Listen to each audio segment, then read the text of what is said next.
Hello, how's it going? Hello. Hello, welcome to Tuesday. Hello. I How are you doing? Long time no talk. Yeah, long time.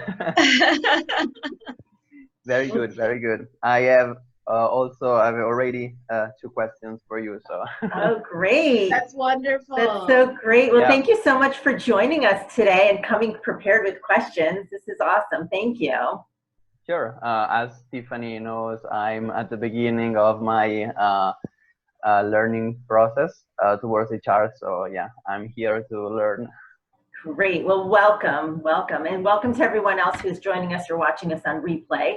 Um, I'm Suman Kapur, CEO of Well Balanced Solutions. I help toxic work environments move over to safer environments by creating a safe space and helping people with effective communication and conflict management skills. And I'm here with Tiffany.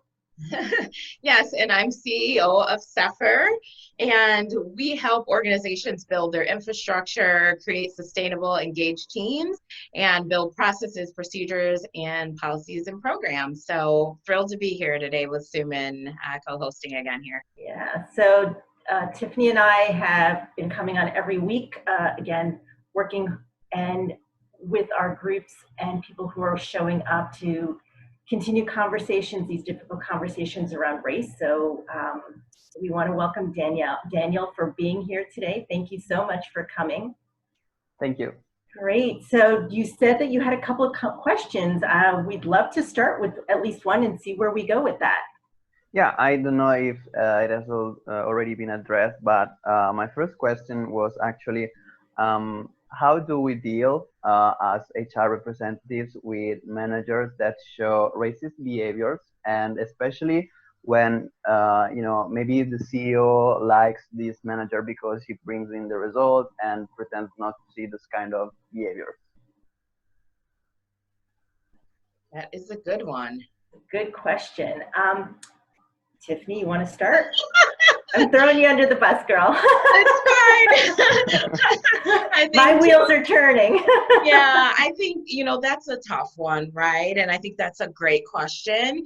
It's definitely difficult when people don't see eye to eye, or if there are kind of conflicting viewpoints, and those behaviors are not acceptable. They could be falling under the arena of harassment or creating a hostile work environment, particularly. And so we really have to be careful as leaders and as organizations to make sure that we're creating inclusive and diverse environments. And that means diversity of thought. So even if someone disagrees with the person who's bringing in, the great revenue, that doesn't mean that they're right or that their behaviors are right. And so my recommendation would be to call that out in the spot, respectfully, or to pull that person, aside and have a conversation, or to talk to your leader or to HR. I think you were addressing it as, what if you're the HR manager and this comes about? I would definitely have a conversation with that leader. I've had these conversations before. I have some personal experience of experiences that have happened to me, as well as coaching leaders around things they may have said or not realized how that landed with someone, or the impact or risk to the organization, as well as employees owning their behaviors and being accountable to how that may land with people. So definitely some things that I think could work. And I'll open up to Suman if she has any other thoughts. No, absolutely. So even though this individual might be bringing in the revenue that's required, what is the impact on the morale of the team? So I think also that plays a huge role in what's happening here. So it's the morale and the productivity. So if the environment is not a comfortable environment where people can have these conversations, what is that doing? And while maybe the first quarter, second quarter, you might be making your numbers, what happens in the long run? If the employees and staff and team members are not feeling welcomed and heard, those productivity numbers can definitely drop. So I think it's important, even as Tiffany had said, to make sure that the conversation is happening, pull people aside, and talk even to the team. Is this something that a team is interested in having the conversations? What does that culture of the organization look like? And if you have 2 or 3 people who are supporting that need for the conversation, and that is a great way then to go to HR and to say, it's not only one person, but there are a number of people on our team who are feeling this way? And what does your culture of the organization look like? What is this meant to be an inclusive and diverse company and culture? And then, like Tiffany said, it's that inclusion and diversity of thought, because that can also be very positive in the long run, right? So you get different ideas and different perspectives, and that can help create even more productivity then. Okay, yeah, thank you. And actually this kind of make me think about another question, which is, we've talked about thoughts and perspectives and ideas. So where do we draw the line, for example, between personal belief and company culture, so that sometimes the two influences each other. So where can we draw the line, and when can we act on the belief of the employees, or how can we make them talk together? So I have some thoughts, and so I think a lot of it goes back to what is the culture of the organization. So if the organization has a very clear vision and mission, that is really helpful in understanding what that looks like. And then as the employee, when you accept a job, the hope is that you have looked into what that company stands for, aside from paying for your salary and the work that you're doing. But do they align with your beliefs and your value system? And so that would be my first part, is that if you are joining a company, that you understand what their value and mission is. And if they don't, then you have accepted that job with the understanding, right? And so you can't you can come in and question it, but may not necessarily be able to change it, because they have created a clear vision and mission behind how they want to proceed. But with all that said, again, if there is a group of people who are not comfortable with what is happening, companies grow every day, and companies should be evolving. A healthy company really should be evolving and growing with the times. And so it could be that companies need to revisit what their mission and their value statements are saying, depending on what their employees and how they are feeling. But again, if you are not comfortable in a place and the company is not moving in a direction you want to go to, that's a lot of what I believe is your self-reflection. Is it worth you staying there? Are you so upset and frustrated on a daily basis that your belief system is so opposite from the company that you're working at that you may want to consider another company, especially if you've spoken up and shared some of your thoughts and concerns? Any thoughts, Tiffany? Yeah, just to follow up on it, you actually just hit on the point I wanted to, is to make sure you're using your voice and to speak up, because people around these sticky situations sometimes get uncomfortable or nervous, and these conversations are definitely not easy. But if you don't say something, then no one knows what's on your mind or how to fix it. There could be situations where you do say something and you thought you joined a company with a certain culture and you find out that it's otherwise.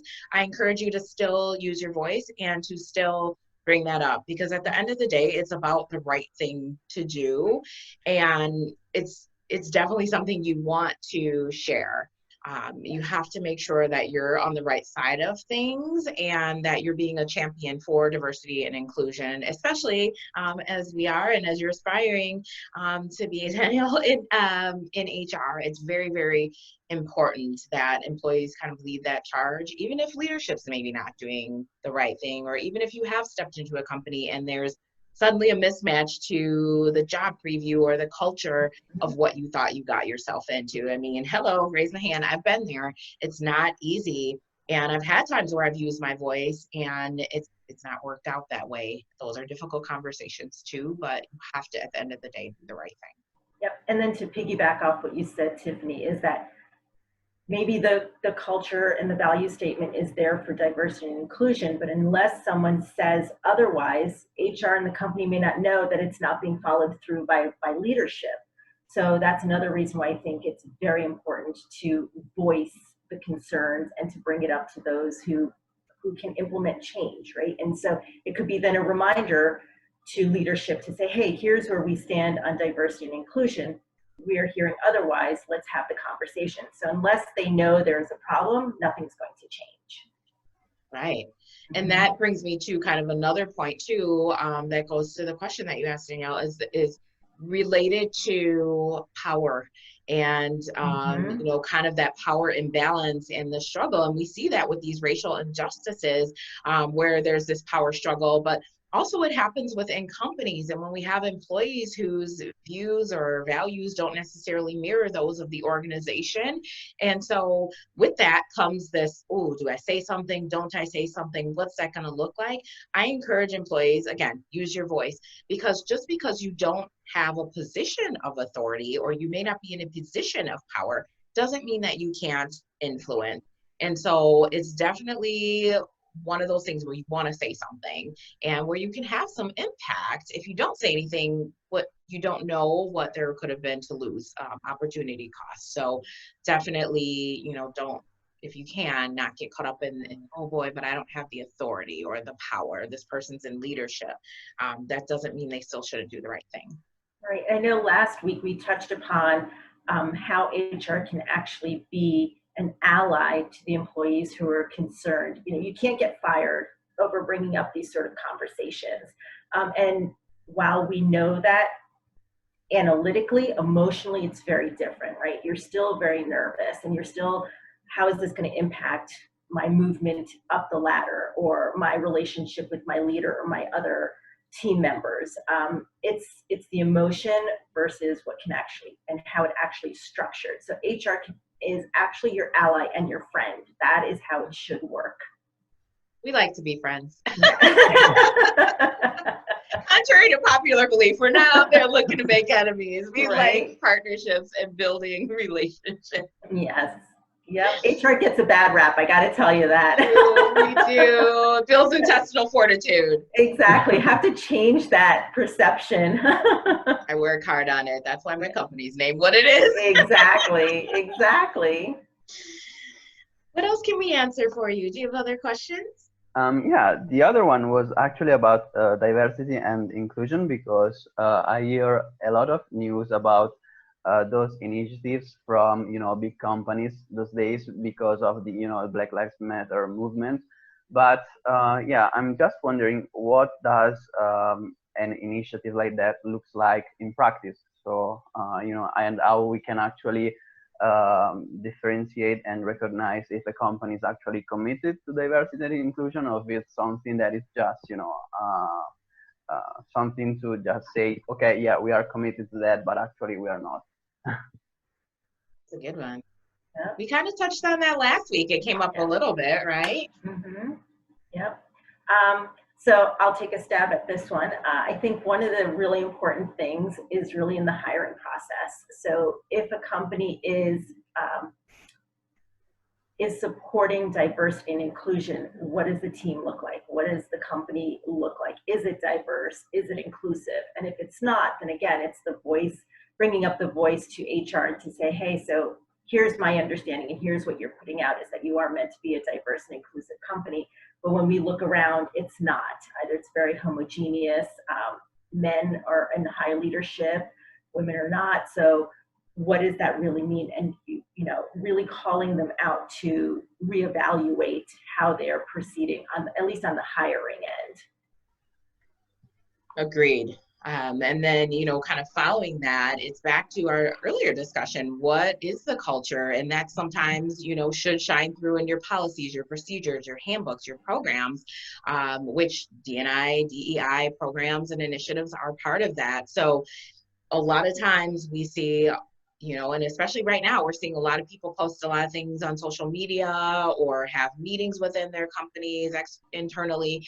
And sometimes that doesn't always match, and it's kind of like, we don't usually do these things. This is different behavior, or these are different initiatives or messaging than we typically see. So I am always a fan of authenticity and integrity and doing what we say we're going to do. So if you do put in initiatives, I encourage you to use those and to really mean it, because if you don't, people will see you as disingenuous, and then your employee engagement is going to suffer. And so most of the time, companies have policies and procedures and a handbook, and all of that is usually bundled up in there. What you may see as well is employee resource groups, and so, or ERGs, and those are different groups that come together to bring individuals of, you know, a certain race or ethnicity or gender, or things of that nature into a group, and to educate and to bring topics into the organization. So that's another way that, you know, either HR or the business can kind of come together and collaborate on those things. So that it may look like that as well. And for example, you know, like the pay gap, for example, is something that can fall into this category of diversity and inclusion. I'm sorry, can you repeat it? The pay gap between, you know, different groups is something that, you know, fit and fall into this category, or? Yes, that absolutely could. I mean, and we see that, and you know, I volunteer for an organization that is helping girls and women get into tech and teach them about data, and that's because there is a disparity there, and we see in the workplace. I've been on the impacted side of that, where there's disparate impact because of my race, or because I'm a woman, and so those are different things where it does factor in. We don't always, and maybe we can get into a little discussion about this in a minute, but we don't always get what we signed up for. That's the reality. The reality and the ugliness of it is that there is disparity, and these things are going on in the workplace, and people have these experiences, but unless we talk about them and we start getting uncomfortable, and we bring it up, that's the way we impact change. Yep, absolutely. And a little bit to piggyback on that, I think another really good thing for companies to think about when it comes to diversity and inclusion and what their culture looks like. I've started to hear a lot more companies are allowing work time for volunteering, you know, and so finding that company, I mean, that to me, that speaks volumes. Who pays someone to go volunteer, right? So I think that speaks a lot if your company is allowing your employees to go volunteer time for organizations like the one that Tiffany talked about, or you know, go and work in urban settings at a high school, volunteer your time there, or an area where people need the help. I think that speaks, again, volumes to who your company is and if they're standing to what they say when it comes to diversity and inclusion. So it's not only what the makeup of the company looks like, but what initiatives do they have in place? I love the idea that companies are paying their employees to volunteer X number of hours every quarter.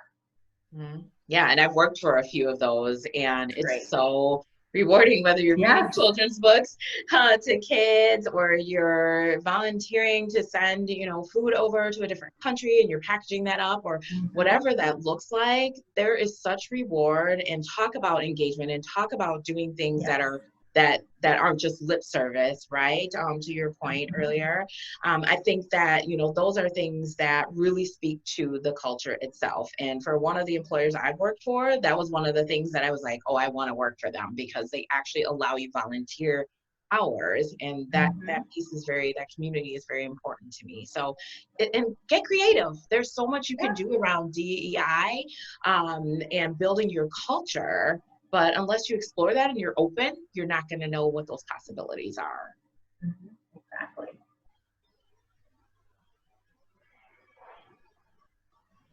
Yeah, and I think something maybe related to that is, you know, a question about, for example, initiatives that, you know, make, for example, all the employees aware of the diversity. And for example, something that I was thinking about is how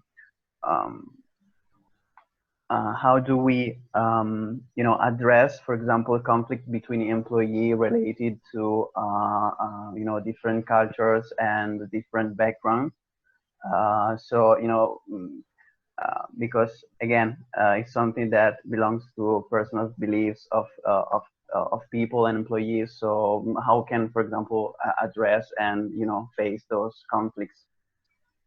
I'm pitching that one to you, Suman. That's all your world. It's mine too, but you have a special training in this. Yep. So if I understand the question correctly, it is how do you manage culture and conflict, correct? Yeah. Yep. And so that's a very meaty, there's a lot of meat to that answer. A lot of it, again, comes back to education. is really allowing different cultures to shine in the companies. So, for example, I used to get a lot of questions when it comes to smells that are emitted from people of certain cultures and backgrounds, right? I grew up, that Tiffany and I were talking about this a few weeks ago. I grew up in an I am Indian, so all that curry smell growing up, I would scream and yell at my parents saying, stop cooking the smell, everything's gonna get in all my clothes and I have to go to school and I'm gonna be teased and bullied. And the way my parents reacted to that was, all right, let's have your friends over and let's treat them to a meal and let's have the conversation.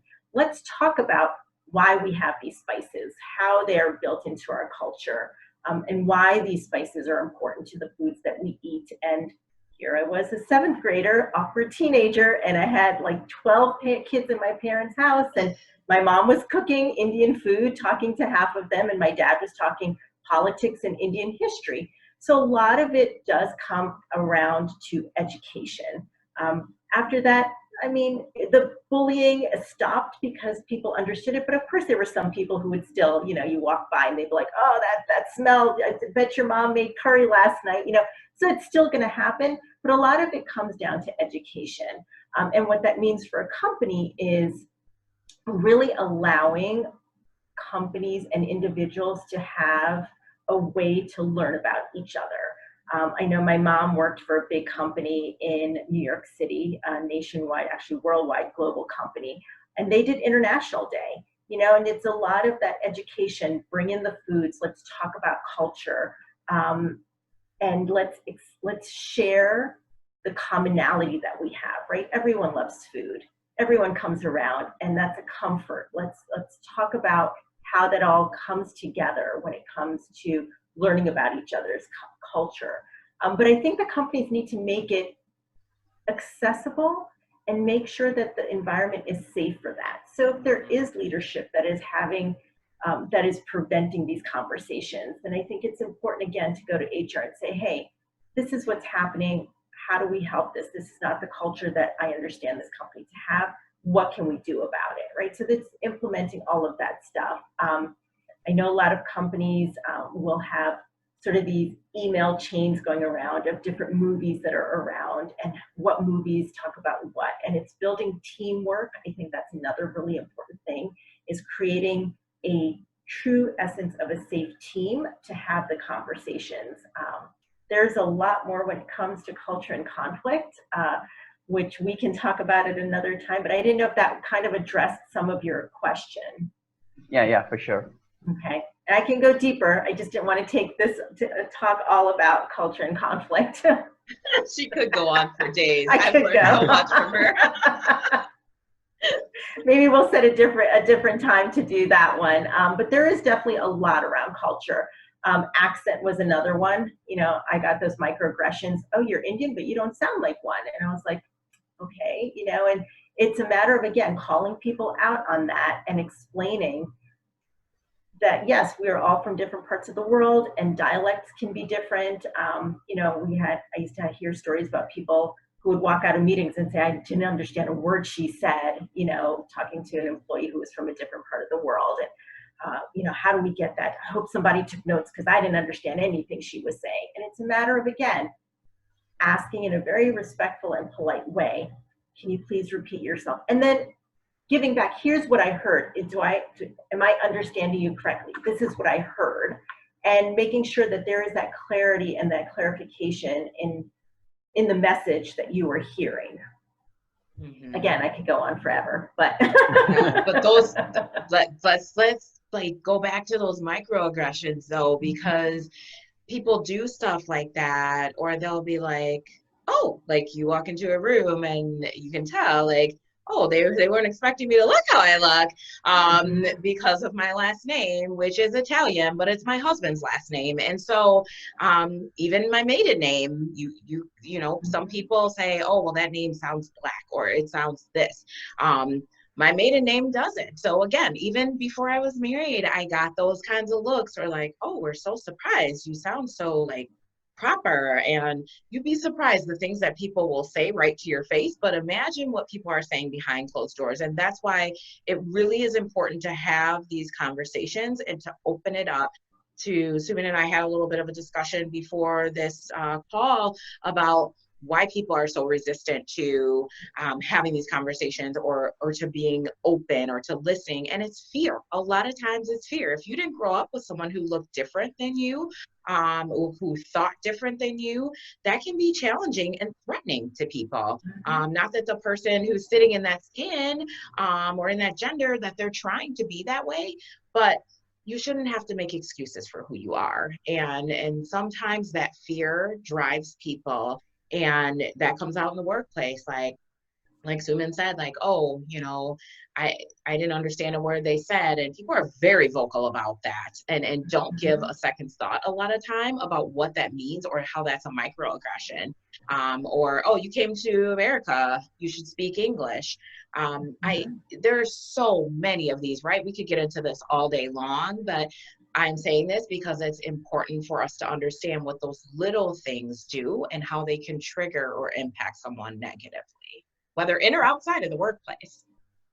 Yeah, and change, of course, is always scary, right? So as the country and times are moving ahead, people are sit in their comfort zones. No one wants to be pushed out of their comfort zone. But one of the things that I talk about is moving this idea about conflict being negative. Conflict can be very positive. Once you push through your comfort zone and you sit through that discomfort and you come out to the end of that discomfort, that change is amazing, right? And so there's so much around conflict, sitting through your fears, managing your uncertainty, clarifying what that uncertainty looks like so it's no longer uncertain. Don't feel threatened about someone who may look different than you coming into your company at the same level as you, right? Competition is good. It keeps you on your toes. It makes you work harder, but that should be threatening. And again, it's moving through that negative space that you're having, a lot of that self-reflection. What can I do? How does this make me feel? And having those conversations and moving yourself through, because once you make it through that discomfort, the end result, while different and something you may not have ever expected, could potentially be one of the greatest things that has ever happened to you, right? That moving through that space of conflict. So I work really hard to talk about conflict as positive rather than conflict as negative. Yes, thank you. It's like you're in my head of some content I've been creating the past couple of days. Oh, yeah, we really are. I'm doing a lot of work on that and a lot of talks on it. And we'll have to talk about that too offline, Tiffany. Yes. You can come too now. Absolutely. And do you think that this approach of employees to diversity based, on fear and discomfort, tells us something about, the approach that employees have towards also any different other topic, for example, change or, the way they do their work? So does this approach, for example, relate not only to, diversity, but also other topics that we can see in the employee behaviors? And maybe there's like the need to address those behavior in a broader way and not just related to diversity, and maybe also indirectly, try to funnel this change even towards diversity. Yeah, absolutely. And this is why I always celebrate you and tell you that you're on your way and you're going to be so amazing when you join the HR team. Yes, it is broader, right? And you get that. And I know from our other conversations that you understand that it's a lot broader. And if you don't, not to say that we shouldn't talk about race. And kind of, that's its own kind of bucket, if you will, of complexity, because it does get complex.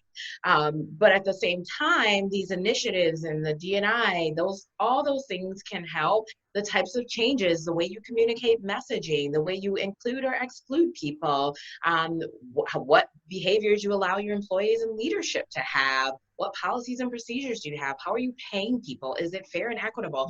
All of those things go into that. And so definitely agree that it's not only just about race, it's those other decisions you're making too. People are watching at all times, all times. So you have to, it's like chess, you have to make the right moves for the right reasons. Absolutely. And it has to be genuine, right? A lot of what Tiffany and I talked about the last couple of weeks is that genuine change, not just in words. I think a lot of companies got into this Black Lives Matter thing, posted something on their website and just kept going. Nothing really changed. Some companies have started to really implement some very strategic changes that hopefully in the long run will benefit them even more, who are really sticking by their words when it comes to Black Lives Matter. And so it's that whole being genuine and wanting to learn, wanting to change. Yep. Good stuff. I love these conversations. Yeah. I'm taking notes. I love it. You always do. It's awesome. I love you always have such great, curious questions and thoughts too. So we definitely appreciate you attending today. Absolutely. Thank you for answering that, actually. Yeah, definitely. Anything else that we can answer today, or any other thoughts that you have? Well, actually, those were pretty tough and really broad arguments, actually. So I don't think I have any more at the moment question. Maybe I have, to take 1 week to let all this sink and, think about that. Yeah, I was going to suggest just taking the time to digest it, and to even those who are watching this on replay, to really listen to the content and dig a little deeper. And if you have any more specific questions, of course, Tiffany and I will come back next week and we'd be happy to answer and move this even deeper than what we did. I know that these were some very heavy questions that you asked, and there are many layers to it. We kind of threw a lot out there. So if you do take the time to digest it, organize your thinking, and then come back with more questions, we would love to continue the conversation. Absolutely. Whether that's in a format like this, which we'll probably resume again next week, and maybe with a twist, we'll see. We always come up with fun ideas, but or send us a private message if you're not comfortable with that. We're happy to ask it on your behalf anonymously, because it's important that we continue the conversations and that we still get the questions answered. We will drop our business cards in the comments, and we welcome any and all comments and questions. So that we can keep this conversation going. Suman, did you want to add either of you, do you want to add anything else before we end? I'm pretty good. I'm very, very happy with all the very good contents that I actually got here today. So I'm very glad that I had the opportunity to join this conversation. Yeah, thank you so much. Your questions were very, very thought-provoking and really, I loved them. It made my mind really think as well. I'm just taking notes here. Same. So I've got some things to think about as well. So thank you very much for coming with those great questions and for being here during our conversation. Thank you. Absolutely. I echo all of that. So I'm glad that we got to connect yesterday again, and that you saw that we were going to be doing this, and thanks so much for joining. It's been awesome. So all right, until next week. All right. Take care, Dana. Thank you. Bye-bye. Bye. See ya. Bye.